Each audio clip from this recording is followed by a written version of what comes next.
بسم الله الرحمن الرحيم. السلام عليكم ورحمة الله وبركاته. أهلا بكم في قناتي قناة جاتو في جاتو. النهاردة إن شاء الله هنزين كده على السريع 3 طرد مختلفين في الشكل، هيكونوا سهلين جدا على المبتدئين. تابع معايا الفيديو.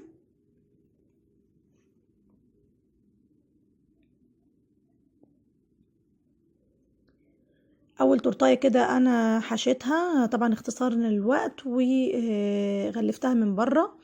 هنزل عليها بس كده بصوص أو مروار الشوكولاتة اللامع، وإن شاء الله هنزل لكم اللينك بتاعه في صندوق الوصف على جوانب الكيكة كده من بره، وكمان هضيق الفراغات ما بينهم. تمام بالشكل ده. وهملة بس نص التورتاية بس من فوق، وهسيب النص التاني كده فاضي بس هنزل عليه بالروزيتات.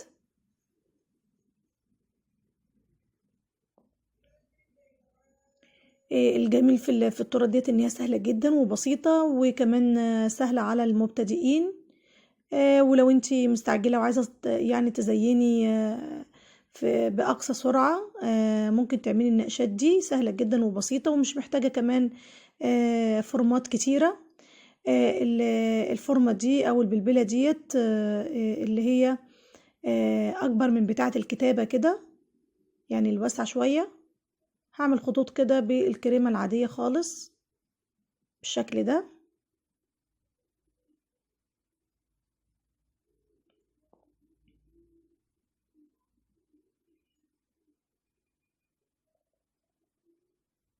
تمام. نفس الفورمة دي، مش نفس الفورمة، فورمة تانية يعني هنعمل باللون الأصفر العادي خالص كريمة برضو.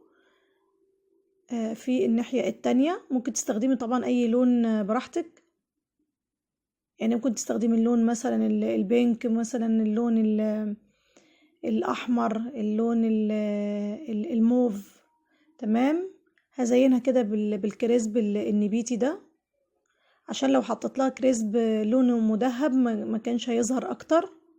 تمام. طبعا الناحيه التانية انت ممكن تحطي ورق ترانسفير مزين يعني بالشوكولاته، او اي ديكور شوكولاته ممكن تحطيه الناحيه التانية، هيديكي برضو شكل حلو. وده كانت يعني التزيين سريع جدا وبسيط للتورتايه الاولانيه. التورتايه التانية انا برضو حشيتها وبغلفها معاكم. تمام.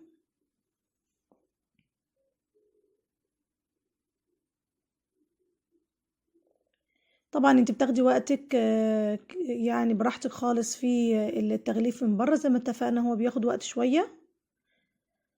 طبعا انا علشان هكسي الكيكة من بره بالمكسرات، فانت مش محتاجة انك انت يعني تغلفيها بطريقة بروفيشنال قوي.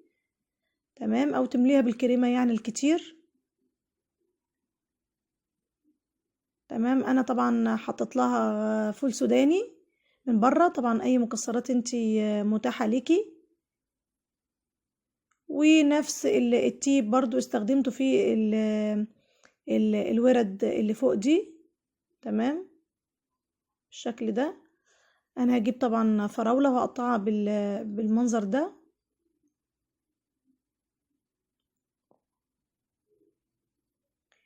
طبعا عشان هي كانت هتتاكل في يعني هتتاكل في نفس اليوم، فما كانتش محتاجة ان انا احط لها جيلي تلميع او حتى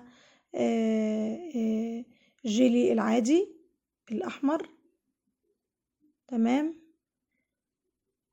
دي شوكولاتة بيضة سايبة عادي خالص، انا هقطعها بالطريقة ديت عشان انا بس عايزاها مكسرة، املى بيها بس فراغات التورتايه من فوق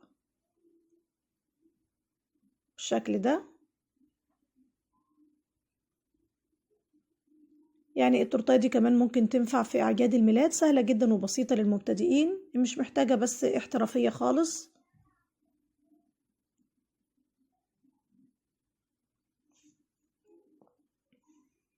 ده شكلها النهائي، بسيطة جدا. التورتايه الأخيرة برضو نفس التيب ما غيرتهوش، عملت كده روزيتات كده بس جانبية من تحت. تمام. انا هملاها طبعا كل التورتايه بالشكل ده. وتقريبا الشكل ده معتاد ومشهور ومعروف. تمام، وسهل جدا. استخدمت طبعا فيه اللون الاصفر بعد ما حشيت التورتايه وغلفتها. تمام، تزيين بسيط جدا. انا طبعا هحط في النهايه كريسب لونه فضي. سهله جدا وبسيطه. ان شاء الله اذا عجبتكم بقى التزيين بتاع التورت ما تنسونيش في اللايك. والسلام عليكم ورحمه الله وبركاته.